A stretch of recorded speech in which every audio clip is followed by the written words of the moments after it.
This is going to be a quick guide, and I want to talk to you about a special component inside of Angular. It's not really inside of Angular, it's inside of the built-in Angular app that we have called Browser Sync. Now, if you notice, I have a setup right here where I have my text editor on the left-hand side, and then I have the browser on the right-hand side. And I have, if you open up Terminal, then you'd see I have the npm server running right now. So this is a live feed, and this is going to be some development pattern that you are going to come across a lot when you see Angular developers working, and it's being able to see what you're working on and the actual result of that on the same screen.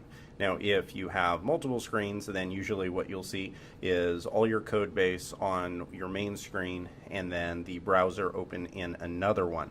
But for the sake of this tutorial, I want to show you both. And now for the rest of this guide, whenever we're working on the Angular part of the application on the front end side, I'm going to have this set up. And if you're following along, you may also want to do this. This is different than Rails development, and it's because of a tool called Browser Sync.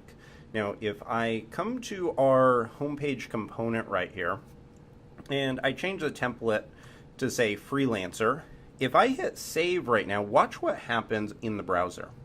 So if I hit save, look at that. I did not go and refresh the browser, but because of the browser sync tool, what it does is the npm server is actually looking for file changes. So it's watching for any changes, which means that anytime that I make a change in the file and I hit save, then browser sync is going to go and refresh the page. This is incredibly helpful when you're doing front-end development because you don't have to keep on switching back and forth between the browser and then your code base. You can actually make changes and see them all happening in real time. Now, another thing that you'll see me do quite a bit is bring up the inspector. So if you have Chrome, right-click on the screen, click on Inspect, and then come down to Console.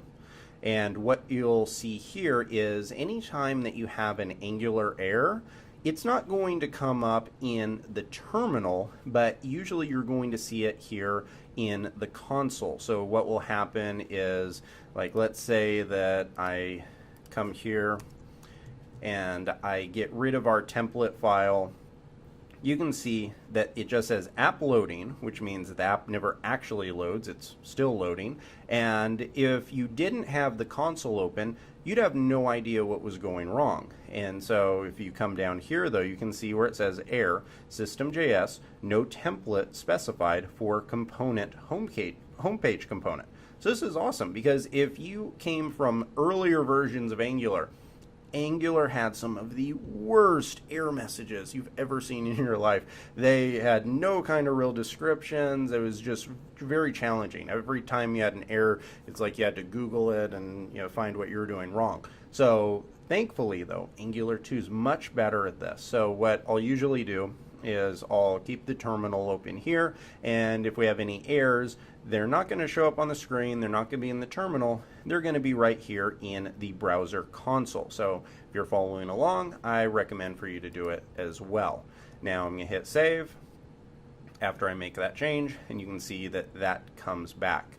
Now, one other thing I want to talk about, and this isn't as much for browser sync, it's more just so you understand the way that the entire system is comprised.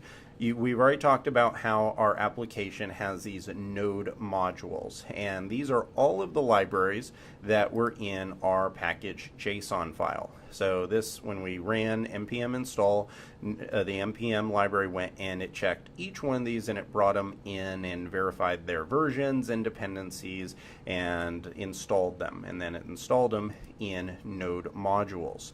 Now if I hit Command T, this will let me do my universal fuzzy search, and if I just type in browser sync, or I just start typing browser, and browser sync's the first one that pops up, and as you can see, it's right there in the bin directory in our node module. So if I hit return, this will bring up all of the code that makes our browser sync, this functionality over here, that's what makes it all possible. So it's a number of reload statements and a number of different things that make that all possible. You don't have to worry about this code. Don't worry. This is some pretty advanced JavaScript, especially if you've never done it before. I just, more than anything, what I wanted to show you was the structure, because if you see that browser sync working, the first thing that should pop in your head is, how in the world is it doing that? What in the system is making it possible for it to capture any changes and then to go and refresh the page, all without us touching a single thing? And it's all because of this code right here. There's nothing magical about it. It's simply code that goes and it listens for any changes to files in our entire application, and then all it does is it refreshes the page. It's pretty straightforward on that side.